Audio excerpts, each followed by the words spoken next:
जब रावण ने विभीषण जी को लात मारकर अपने लंका से निकाल दिया, विभीषण जी ने घोषणा कर दी, राम सत्य संकल्प सब सदा काल बस तोरी, मैं रघुबीर शरण अब जाऊं देव जनि खोरी।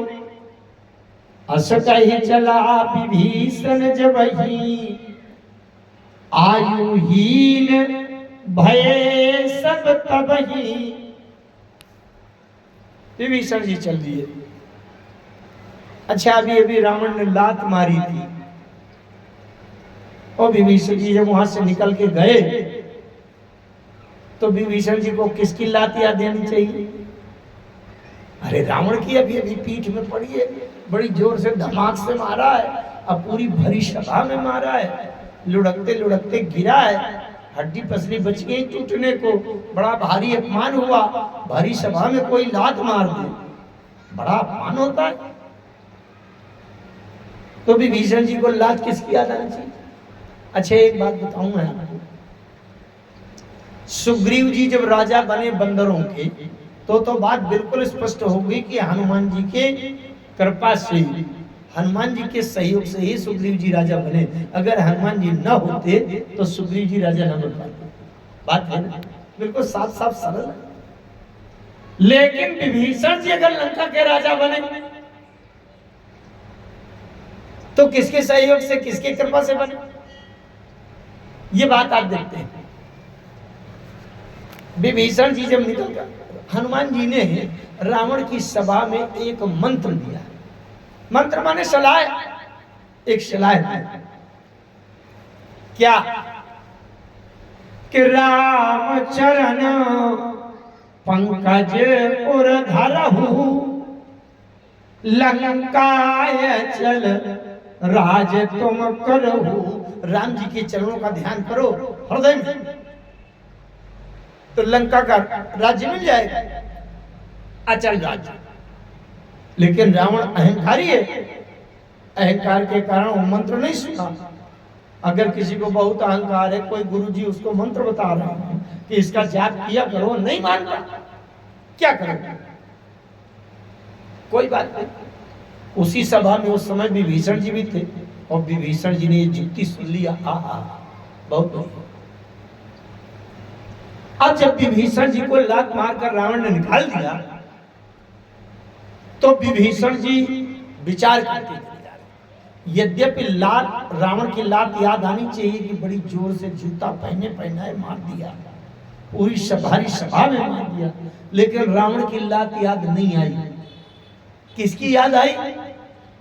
बोले जे पद परसि परी ऋषि नारी, दंडक कानन पावनकारी, जी पद जनक सुताउर लाए, कपट कुरंग संग धर धाये, हर उर सर सरोज पद जेई, अहो भाग्य में दितियों तेई, जिन पायन की पादुकनि भारत रहे मन लाए, ते पद आज बिलो की हो इन नयननी अब जाए, यही विधि करत सप्रेम विचारा, आयु सपदि सिंधु यही पारा।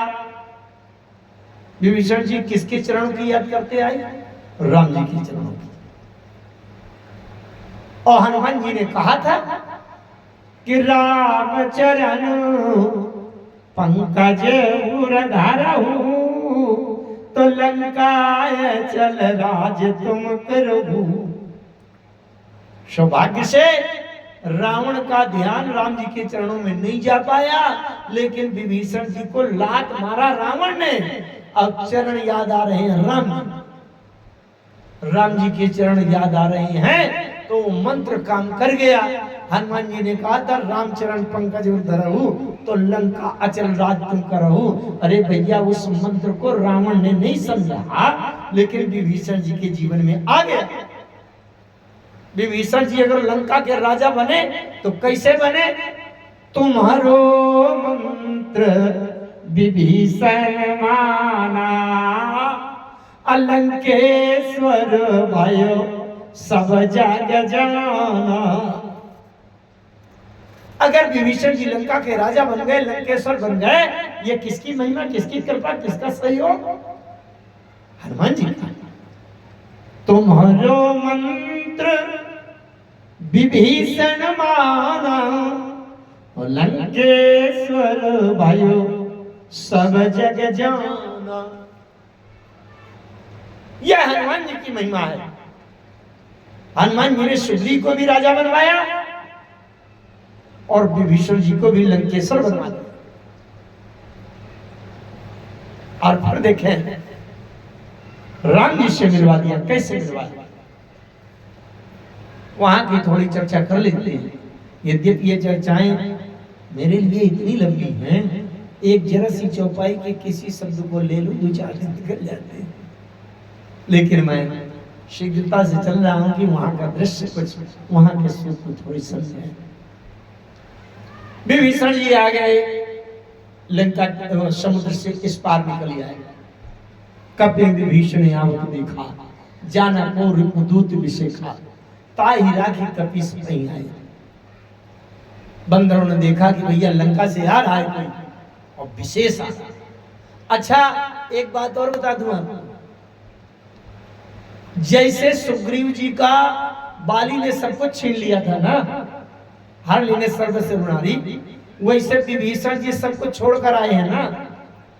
घर परिवार, भाई पत्नी पुत्र, पिता माता, संपत्ति, सोने के महल, सब कुछ छोड़कर आए हैं कि नहीं? अब तो विभीषण जी के पास कुछ होगा नहीं। लेकिन एक चीज है, ध्यान दीजिएगा, सचिव संग लय नभ पथ गयऊ। सचिव अभी भी साथ में है। जिस राजा के साथ में सचिव होंगे और अच्छे जानकार होंगे, वो व्यक्ति दोबारा राजा बनेगा, निश्चित बनेगा। क्योंकि विभीषण जी के साथ में सचिव हैं, सब कुछ छूट गया, घर गृहस्थी संपत्ति परिवार सब छोड़ के चले आए। लेकिन सचिव संग लय नभ पथ गयऊ, और सब ही सुनाई कहत यस भयो। वाह वाह,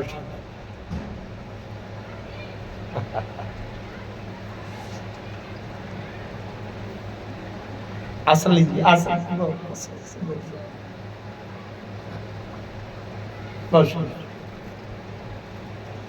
मैं बात कर रहा था, विभीषण जी गए। किसी ने प्रश्न किया कि विभीषण जी की भावना कितनी पवित्र थी। सोने के महल छोड़कर आए हैं, त्रैलोक्य विजेता भाई छोड़कर आए हैं, माता पिता पत्नी पुत्र परिवार सब छोड़कर आए हैं, और भी राम जी के चरणों का ध्यान करते आए हैं। जो कोई इतना समर्पण भाव से राम जी के दरबार में पहुंचे, और विभीषण जी को सेना के बाहर बंदरों ने रोक लिया 2 घंटा के लिए, और वहां विचार विमर्श होने लगा, क्या किया जाए क्या न किया जाए। तो जो व्यक्ति इतना समर्पण करके आया हो, सब कुछ छोड़ करके आया हो, और राम जी से मिलने में इतनी अड़चन आए, ये बात तो ठीक नहीं। हम पूरा संसार छोड़कर राम जी में समर्पित हुए, तुरंत राम जी को उससे मिल जाना चाहिए, लेकिन इतने रुकावट क्यों आई? बहुत ध्यान से समझिए, ये हमारे संस्कारों के कारण विभीषण जी से एक गलती हुई। जब राम जी की सेना के पास पहुंचे, बंदरों ने पूछा कौन हो तुम? विभीषण जी ने कह दिया रावण का भाई। राम जी से भी कहा था ना, दशानन कर्म में भ्राता, संस्कार भरा है, रावण का भाई हूं, रावण का भाई। अभी अभी हनुमान जी गए थे, मैं चर्चा कर चुका। अभी अभी जब हनुमान जी गए थे लंका, और विभीषण से पूछा था कौन हो तुम? विभीषण जी ने कहा था मैं रावण का भाई हूं। हनुमान जी ने कहा नहीं नहीं, रावण के भाई तुम नहीं हो। क्या समझाया था? रावण के भाई नहीं हो तो मेरे सगे भाई हो। तब हनुमंत कहा सुन भ्राता, और देखी चाहो जानकी माता। इसीलिए तो हनुमान जी ने कहा था कि असली पिताजी के पास आ जाओ, काहे को मर रहे हो यहाँ। तभी तो लंका से बाहर निकलकर राम जी की शरण में आने के लिए प्रस्ताव किया हनुमान जी ने। तो हनुमान जी ने क्या बताया था? रावण के भाई नहीं हो, मेरे सगे भाई हो, ये बताया था कि नहीं? विभीषण जी को राम जी से मिलने में देर क्यों हुई, विलंब क्यों हुई, रुकावट क्यों हुई? इसलिए हुई कि जीवन भर के संस्कार से और रावण के भाई बता दिया विभीषण जी ने। अगर बंदरों से ये बताते कि मैं हनुमान जी का सगा भाई हूं, तो अब सोचिए आप रुकावट होती क्या? हनुमान जी अभी बता के आए थे कि तुम मेरे सगे भाई हो। हमारे जीवन में भी संसार के, माया के, परिवार के, धन संपत्ति के ऐसे अहंकार के संस्कार भरे हैं कि छूट नहीं पा रहे। राम जी से मिलने में यही अड़चनें होती हैं मित्रों। अगर हमारे जीवन से संस्कार, अहंकार और सांसारिक लौकिक माया के बल के परिवार के इस बल के संस्कार अगर दूर हो जाए, समर्पण की भावना आ जाए, तो राम से मिलने में विलंब नहीं होगा। यह हमारे जीवन के अहंकार और संस्कार आए। विभीषण जी ने बताया, बंदरों ने रोक लिया और सूचना भेजी गई सुग्रीव जी के पास, क्योंकि बंदरों के राजा सुग्रीव। सुग्रीव जी के पास सूचना आई। सुग्रीव जी कहने लगे, कह सुग्रीव सुनहु रघुराई, आवा मिलन दसानन भाई। एक वाक्य में 3 नाम आए हैं, 3 नाम। कह सुग्रीव सुनहु रघुराई, आवा मिलन दसानन भाई। सुग्रीव ने कहा रघुराई सुनो, दसानन का भाई आया है। मैंने दिन की सभा में एक बात कही थी कि सुग्रीव जी की राम जी से भावना बराबरी की है। सुग्रीव जी ये नहीं मानते कि मेरे ऊपर एहसान कर रहे हैं, हमेशा बराबरी का भाव लेके चल रहे हैं। ये भी राजा, मैं भी राजा। मेरी पत्नी गायब तो इनकी पत्नी गायब, मेरा राज्य छिन गया तो इनका भी राज्य छिन गया। अरे बराबर का मामला है, कुछ ये मेरी सहायता करेंगे तो मैं कुछ इनकी सहायता करूंगा। बराबर का मामला है, खाए के लिए छोटा बड़ा। यहाँ देख रहे हैं वाक्य में कैसे कहते, कह सुग्रीव सुनहु रघुराई, आवा मिलन दसानन भाई। राम जी ने बड़े भोलेपन से पूछा तो सुग्रीव जी, अरे मित्र, राम जी ने मित्र कहते हैं। कहे प्रभु सखा, तो इसमें बताने की, पूछने की, समझने की क्या बात है? अगर आया है तो आ जाए। कहे प्रभु सखा बूझिए कहा, नाम गायब है।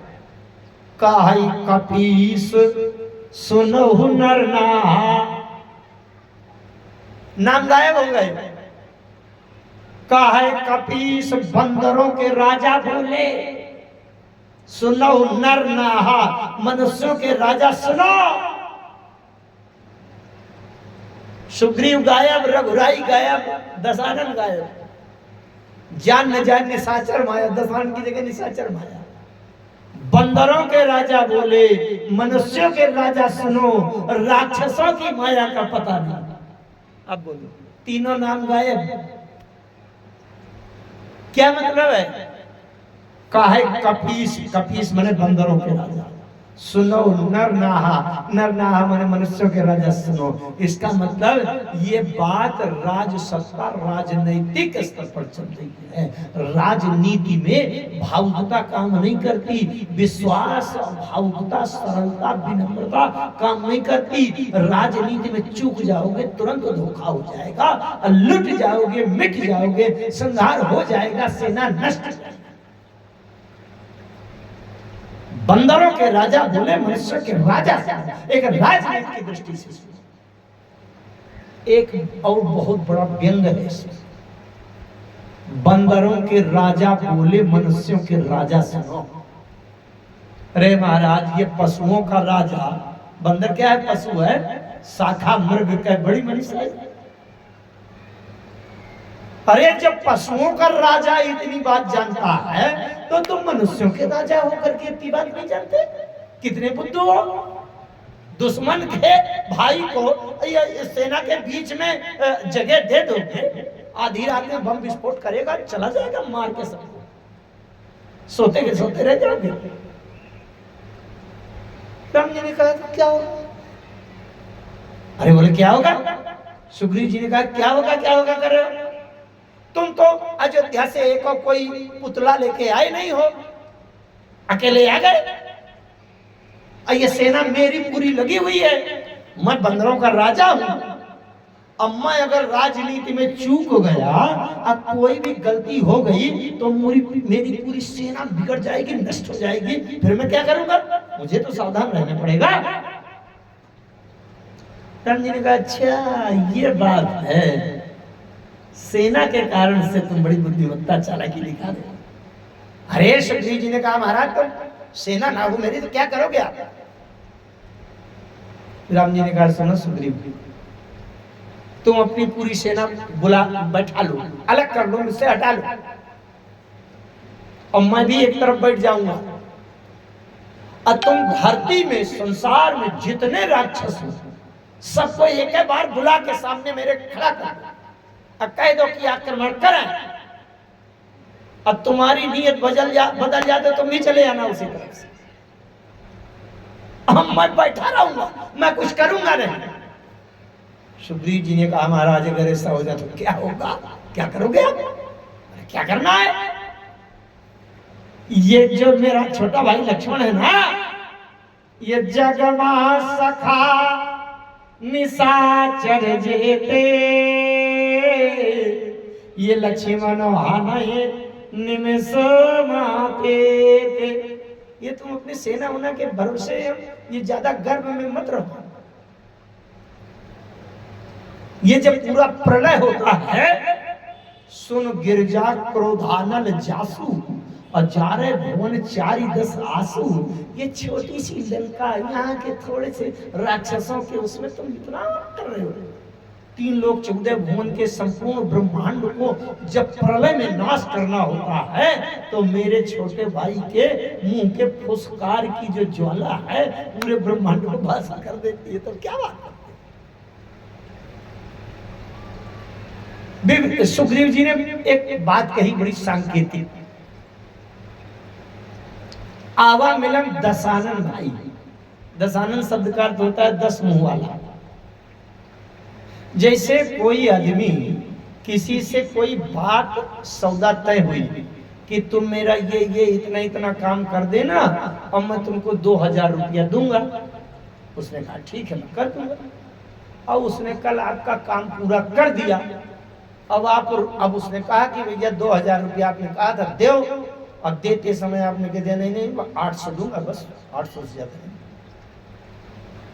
अरे उसने कहा आपने 2000 देने को कहा, कहा नहीं मैंने नहीं कहा, इसे नहीं कहा, हम केवल 800 होते ले जाओ बाप। तो वो कहेगा भैया आप एक मुंह वाली बात नहीं करते हैं, काम कराने के पहले कुछ दूसरे मुंह से बात कर रहे थे, अब काम हो गया आपका तो दूसरे मुंह से बात करने लगे। इसका मतलब जिसके एक मुंह नहीं 2 मुंह हो उसकी बात का ठिकाना नहीं होता कि कब 2000 का है कब 800 पकड़ा दी। बस समझ रहे? इसका मतलब 2 मुंह वाले का भरोसा विश्वास नहीं होता। सुग्रीव जी ने कहा महाराज जब 2 मुंह वाले का विश्वास नहीं होता तो ये तो 10 मुंह वाले का भाई आया है। बोलो अच्छा 10 मुंह वाले का भाई है तो 3-4 मुंह 5 मुंह का तो असर हो ही करेगा, और जब 2 मुंह वाले का विश्वास नहीं होता तो 2-4 मुंह का अगर असर होगा तो बताओ इसका क्या विश्वास किया जाए? राम जी ने बड़ी अच्छी बात कही। राम जी कहते हैं सुग्रीव जी से ये बताओ कि ये 10 मुंह वाले का छोटा भाई है कि बड़ा? सुग्रीव जी ने कहा नहीं 10 मुंह वाले का तो छोटे भाई। तो राम जी ने कहा तो कितने मुंह तक का असर हो सकता है? तो सुग्रीव जी ने कहा जब 10 मुंह वाले से छोटा है तो 10 से तो कम है मुंह का असर होगा। 4 मुंह, 6 मुंह, 8 मुंह तक हो सकता है।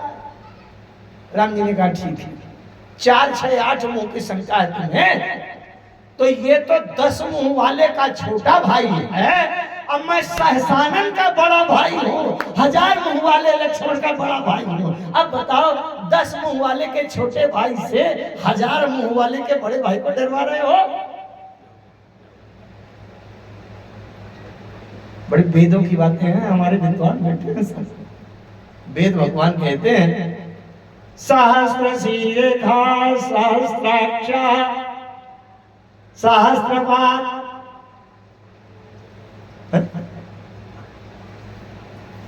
गीता में भगवान कहते हैं सर्वतः पाणिपादम ही तत्सर्वतोक्षी शिरोमुखम सर्वतः श्रुतिमत लोके सर्वमावृत तिष्ठति। सहस्र शीर्षा, हजारों सिर वाले हैं वो परमात्मा, 1000 नेत्रों वाले हैं, 1000 भुजाएं हैं, हजारों चरण हैं। अब ये 2, 4, 6 मुंह वाले से क्या डरना?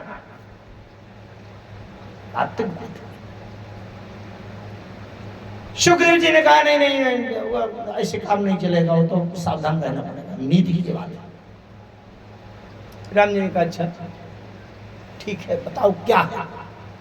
बोले जानी न जाए निशाचर माया, काम रूप के ही कारण आया। काम रूप मन इच्छा के अनुसार अपना रूप बदल लेता है। इसका क्या ठिकाना कि क्या बनकर आया है और बाद में क्या निकले, बहरूपिया होते हैं। राम जी ने कहा और बताओ। बोले भेद हमार ले न सठियावा, अरे हमारी सेना में घुस जाएगा, भेद ले जाएगा। राम जी ने कहा तो अगर ऐसा है तो क्या है, क्या विधान है तुम्हारे संविधान में, कानून आपका क्या कहता है कि क्या होना चाहिए? सुग्रीव जी ने कहा राखिए बांधी मोही स्वभावा, मुझे तो लगता है इसको बांध करके डाल दिया जाए। अच्छा, राम जी ने जल्दी से हनुमान को बुलाया। हनुमान जी की महिमा चल रही है, जल्दी से हनुमान जी को बुलाया। जैसे आपके घर में कोई बहुत बड़ा शुभ कार्य का उत्सव, भोजन भंडारा चल रहा है, 1000, 500, 200, 400 आदमी का भोजन पार्टी हो रही है, और आपका एक सयाना लड़का 22-24 साल का और शायद अपने किसी मित्र को भी निमंत्रण दे आवे कि हमारे यहाँ भोजन भंडारा, आप भी आ जाना। और आपके पुत्र का वो मित्र आया भोजन करने के लिए और दरवाजे में किसी ने रोक दिया, खड़े हो जाओ, किसने बुलाया है? तुम्हें प्रवेश नहीं मिलेगा, बच्चों कहां से आगे खाने के लिए? तो आपका जो पुत्र अपने मित्र को बुलाए आया है, उसकी प्रतिष्ठा दांव पर लग गई, उसकी इज्जत जा रही है, जा रही कि नहीं? विभीषण जी शरण में आए हैं, सुग्रीव जी कह रहे हैं बांध के डाल दो। और अभी अभी हनुमान जी गए थे लंका, तो विभीषण जी को बुलाए आए हैं, चले आना है? गए शरण प्रभु राखी है, तब अपराध विसारी, क्या है ना? और उसमें प्रतिष्ठा किसकी लगी है? हनुमान जी की। हनुमान जी बड़े विश्वास के साथ विभीषण जी से कहे हैं कि आ जाइएगा, राम जी के यहाँ आपको आश्रय मिल जाएगा। और बंदरों ने वहां रोक लिया और सुग्रीव जी कहते हैं बांध कर डाल दो इसको, हथकड़ी बड़ी डाल दो। अब बताओ हनुमान जी की इज्जत दांव पर लगी है कि नहीं? राम जी ने हनुमान को बुलाया, हनुमान इधर आओ। हनुमान जी आए, बोले हनुमान बड़ा गड़बड़ हो गया। क्या? अरे बोले सुग्रीव का जो संविधान वाला आईपीसी धारा के अंतर्गत जो धाराएं लग रही हैं, उसमें तो सबसे पहले मैं बांध कर डाला जाऊंगा, और दूसरे नंबर पर तुम डाले जाओगे, और तीसरे नंबर पर विभीषण डाले जाएंगे। बोले कैसे? बोले 3 धाराएं सुग्रीव जी ने बताई। क्या? बोले जानी न जाए निशाचर माया पहली धारा, काम रूप के कारण आया ये दूसरी धारा, और भेद हमारे लेन सठियावे तीसरी धारा। अगर 3 अपराध हो तो सुग्रीव जी का संविधान कहता है राखिए बांधे मोहि। तो राम जी ने हनुमान जी से कहा सुनो हनुमान, काम रूप के कारण आया। काम रूप मानिए रूप बदल लेता है, तो ये तो हो सकता है 2-4 रूप बदलता होगा, लेकिन मैं तो बार बार रूप बदलता हूँ। कभी सूकर बनता हूँ तो कभी नरसिंह बनता हूँ, और कभी वामन बनता हूँ तो कभी विराट बनता हूँ। मैं भी बार बार बदलता हूँ, रूप की नहीं।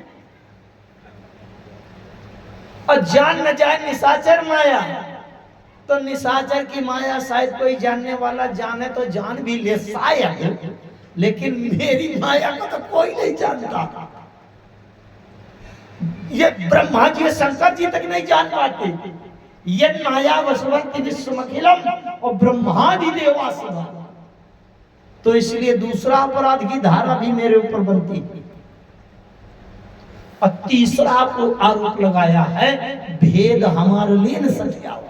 तो ये हमारा भेद ले पावे चाहे न ले पावे, लेकिन मैं अंतर्यामी रूप से सबके हृदय के भीतर घुसा बैठा हूँ। तो कौन क्या मन में सोच रहा है, यहाँ तक मैं सबका भेद लेता रहता हूँ। इसलिए तीनों अपराध मेरे ऊपर लागू होते हैं, तो सबसे पहले तो मैं बांध कर डाला जाऊंगा।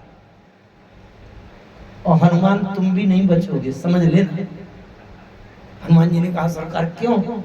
बोले पहले ये धारा है ना कि काम रूप के कारण ही आवा, भेष बदल के आते हैं। तो तुम भी जब पहली बार मुझसे मिलने आए थे तो भेष बदल करके आए थे, विप्र रूप धरि कपितान कर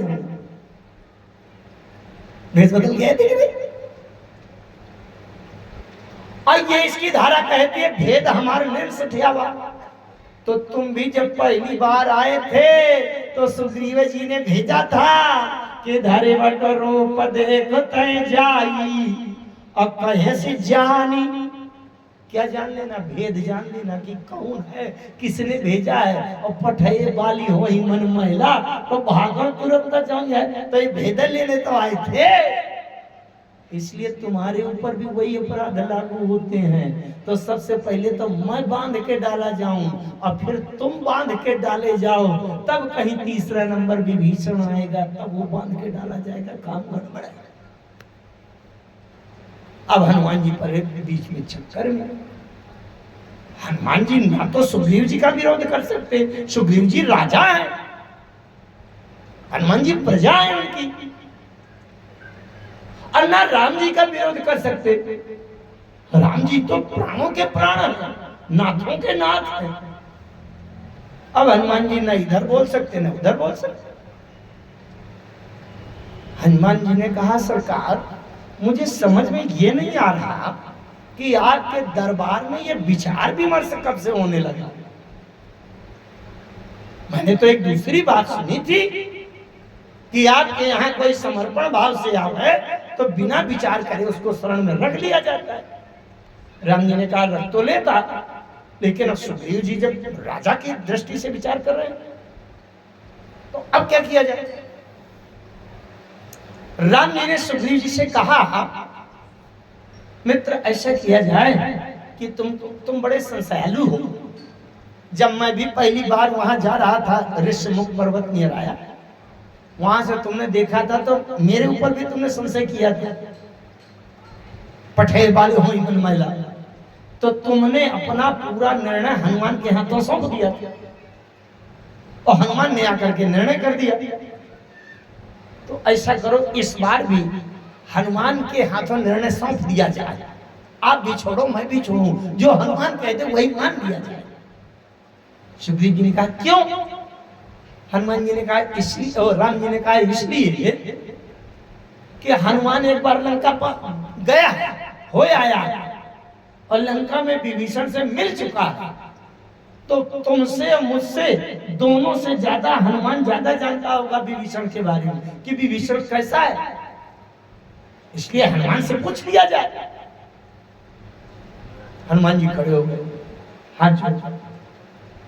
हनुमान जी ने कहा सरकार मैं लंका तो गया और विभीषण जी से मिला भी नहीं, और जब मिला हूं तो पूरे विवेक और विचार से विभीषण जी के बारे में मैंने निर्णय किया है कि ये संत असली है कि नकली, और मैंने देखा है। लेकिन मैं गया हूं तो ज्यादा से ज्यादा 10-15 मिनट मिला हूं। अब 10-15 मिनट में कितनी बातें समझ में आती हैं, इसलिए मैं सबसे अच्छी बात एक बताऊं। हनुमान जी ने राम जी से कहा, ध्यान से सुनना आप। हनुमान जी ने राम जी से कहा सरकार जब मैं लंका गया था तो आपके 2 दूत विभीषण जी के निवास में रहते थे, पहले से 2 गण पहले से रह रहे थे, अभी तक रहते हैं, वहीं रहते थे। अब आपके गण हैं, आपके दूत हैं, आपके पार्षद रहते हैं, तो मुझसे ज्यादा वो जानते होंगे। अरे राम जी ने कहा कौन, बताओ जल्दी। अच्छा आपको पता है कि नहीं, राम जी के 2 दूत विभीषण जी के यहाँ पहले से रहते थे। कौन, मानस में लिखा है, आप पढ़ो तो। जब हनुमान जी गए तो रामायुध अंकित ग्रह शोभा बरनी न जाए। रामायुध माने राम के अस्त्र शस्त्र, राम के धनुष बाण वहां थे। ये धनुष बाण केवल हथियार नहीं है, ये राम जी के पार्षद हैं, दूत हैं, सब चेतन है, सब जानता है। राम जी का धनुष, राम जी का बाण विभीषण जी के भवन में एक एक किनारे से विभीषण जी के। अच्छा नहीं, आप विचार करिए, जो रावण पूरी धरती में तीनों लोक में कहीं कोई सीताराम कीर्तन करता हुआ मिल जाए तो रावण उजाड़ देता था। आपने उठ धावई राय न पावई, धरि सब खाल गाले खीसा, ते देश निकासई बहुविध त्रासई, जो कहे वेद पुराना। और रावण के महलों के बगल में राम राम राम राम राम राम सीताराम रातों दिन विभीषण कर रहे हैं, तो रावण के मारे बचता विभीषण, जाने का मार डालता। तो राम जी के धनुष बाण है जो सुरक्षा किए हैं विभीषण जी की। कैसे सुरक्षित है? रामायुध अंकित ग्रह शोभा भरनी न जाय, नव तुलसिका वृंदता देखी हर्ष कपिराय। हनुमान जी ने राम जी से कहा सरकार आपके 2 दूत 2 पार्षद पहले से वहां रहते हैं, और जब जन्म से रहते हैं तो वो ज्यादा जानते होंगे। अरे राम जी ने कहा ठीक कहते हो, ठीक कहते हो हनुमान, बात मुझे ध्यान आ गई। हाँ हाँ हाँ, बोले आपके धनुष बाण रहते हैं, उनसे पूछ लो। राम जी ने अपने कंधे से धनुष को निकाला और सामने कर दिया। क्यों धनुष? तुम विभीषण जी के निवास में रहते हो और विभीषण जी के बारे में जानते हो, विभीषण जी के बारे में बताओ, विभीषण कैसे? धनुष ने कहा महाराज हे सरकार, मैं विभीषण जी के यहाँ रहता हूँ और विभीषण जी के बारे में सब जानता हूँ, पूरी पक्की बात। अब आपने पूछा है तो बताना भी चाहिए, अब बता भी रहा हूं, बताना चाहता हूं, परंतु अब जब कोई बात कहते कहते परंतु कह दिया जाए तो परंतु का मतलब है कि पहले कही हुई बात का खंडन करेंगे, उससे उल्टा कुछ कहेंगे। धनुष ने कहा भगवान विभीषण जी के घर में जन्म से रहते हैं, जानते हैं, आपने पूछा है तो बताना चाहिए, बता रहे हैं, बता भी रहा हूं, परंतु राम जी ने कहा परंतु क्या? धनुष ने कहा महाराज मुझ में एक दोष है। अरे राम जी ने कहा तुझ में दोष है तो तुम्हारे में दोष बना रहने दो, विभीषण जी के बारे का बता दो, अपना दोष बीच में क्यों ला रहे? धनुष ने कहा महाराज मेरा दोष पहले सुन लीजिए। बोले अच्छा बताओ क्या दोष? धनुष ने कहा मैं विभीषण जी के यहाँ रहता हूँ, विभीषण जी को जानता हूँ, आपने पूछा है तो बता रहा हूँ, परंतु मुझ में एक दोष ये है कि मैं टेढ़ा हूं, तो मुझे पूरा संसार टेढ़ा दिखाई देता है। राम जी ने कहा ये तो कोई बात ना हुई कि तुम टेढ़ हो तो तुम्हें टेढ़ा ही दिखाई देता। कहें तो बस ये दोष है, मुझे क्या करना। अरे तो हनुमान जी ने कहा दूसरा दूत रहता है उससे पूछ लो। राम जी ने कहा ठीक कहते हो, ये इसका बताने का ठिकाना नहीं। राम जी ने तुरंत तरकस से बाण निकाला। अब बाण से पूछा क्यों बाण, तुम विभीषण जी के बारे में जानते हो? बाण ने कहा भगवान पक्के से जानता हूं, क्योंकि हमेशा से रहता रहा। अब आपने पूछा है तो सही सही बता भी देना चाहिए, और बता भी रहा हूं, परंतु एक दोष मुझ में भी है। राम जी ने कहा तुम्हें क्या दोष हो? बोले मुझ में दोष ये है कि मैं सीधा हूं तो मुझे संसार सीधे दिखाई देता। राम जी ने कहा ये तो कोई बात ना हुई। अरे हनुमान जी ने कहा महाराज निर्णय तो हो गया। क्या हो गया? बोले विभीषण दो में से एक होगा, या तो टेढ़ा होगा या सीधा होगा। तो अगर टेढ़ा हो तो बाण की तरह रख लीजिएगा, और सीधा टेढ़ा हो तो धनुष की तरह रख लीजिएगा, और सीधा हो तो बाण की तरह रख लीजिएगा। गोस्वामी जी ने सत्सई में लिख दिया धनुष बाण कर में लखत तुलसी होत उलास, तुलसी होत उछाल, अटेढ़े सूधे नरन को है हरि हाथ निवार। गोस्वामी जी कहते हैं धनुष और बाण दोनों चीज देख करके तुलसी के हृदय में प्रसन्नता हो रही है कि चाहे कोई टेढ़ा हो और चाहे सीधा हो, जब धनुष बाण दोनों को राम जी अपने पास रखते हैं तो इसका मतलब टेढ़ा सीधा दोनों का निर्वाह राम जी की शरण में हो जाता है। हनुमान जी ने कहा बस अगर टेढ़ा हो, अच्छा दो में से एक ही तो होगा, कोई आदमी आया है तो या तो टेढ़ा होगा या सीधा होगा। दूसरा भाव की इसमें हनुमान जी ने कहा सरकार ये बताइए, आप अपने धनुष बाण से पूछ लीजिए, कोई झूठा हो, धोखेबाज हो, भेद लेने आया हो, लेकिन अपने धनुष बाण से पूछिए आपकी धनुष बाण की पहुंच से कोई बाहर है क्या? आपके धनुष बाण के शक्ति से कोई ज्यादा है क्या?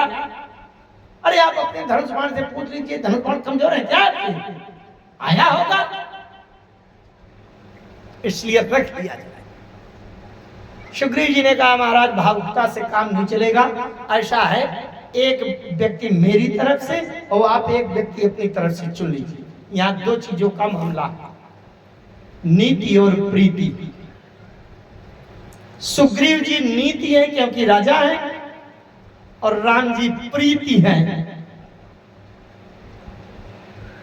तो कहा गया कि चलो भाई एक एक प्रतिनिधि अपना नियुक्त कर देते हैं और वो जाकर के जांच करेंगे और जैसा निर्णय करेंगे वैसा देखा जाएगा। सुग्रीव जी ने कहा कि मैं राजा हूं तो मेरी तरफ से राजा के बाद युवराज होता है नीति का जानकार, तो मैं अपनी तरफ से नीति के दृष्टि से अंगद को नियुक्त करता हूं। तो राम जी ने कहा मैं अपनी तरफ से प्रीति के पक्ष से हनुमान को नियुक्त करता हूं। उभय भातित्ययानहु हंस के कृपा निकेत, अजय कृपाल कही कपि चले अवंगद हनु समेत। अंगद जी नीति और हनु प्रीति। जब गए सब दोनों ने, सभी बंदरों ने विभीषण जी को बड़े सादर आदर के साथ घेर करके लाने लगे। सादरते ही आगे करीब बानर चले जहां रघुपति करुणा कर। क्या 10:15 10:15 हो गए? अरे 10-20 हो गए। कोई बात नहीं, 5 मिनट आप रुको, 5 मिनट में पूरी बात कर देता हूं। खैर कोई बात नहीं है, विस्तार नहीं करूंगा। विभीषण जी आने लगे। विभीषण जी को राम जी ने कहा ठहरो, मैं परीक्षा लूंगा। ज्ञान के मार्ग से आए हो कि कर्म से, कि भक्ति से, किस साधना से आए हो, मैं परीक्षा लूंगा। विभीषण जी ने कहा सरकार वो कोई और होते होंगे जिनकी परीक्षा आप लेते हैं, आज तो मैं आपकी परीक्षा लेने आया हूँ। आपने बहुत ज्यादा झूठा प्रचार करवा दिया है, उस प्रचार प्रसार में कोई सच्चाई है कि नहीं? राम जी ने कहा क्या झूठा प्रचार, किसने किया प्रचार? विभीषण जी ने हनुमान जी की ओर उंगली कर दिया। इनसे पूछो क्या क्या जाके झूठा प्रचार कर रहे हैं, सब लोगों को उकसा उकसा के झूठा प्रचार कर रहे हैं।